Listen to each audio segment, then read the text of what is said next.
Today, we're creating a clean Instagram post effect, perfect for social media edits and stylish reels. Let's get started. First, import your video and tap on it to select it.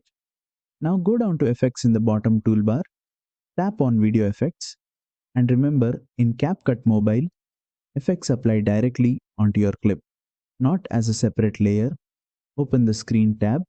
Here, look for Insta Like or IG Show Off. The names may vary depending on your version.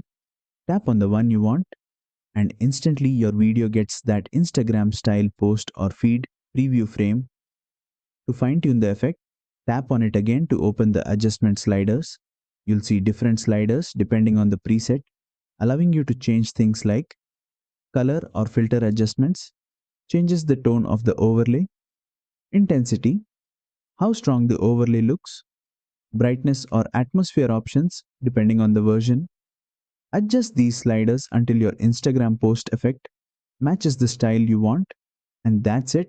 That's how you add the Instagram post effect in CapCut Mobile. If this tutorial helped, make sure to like, share, and subscribe for more CapCut Mobile editing lessons.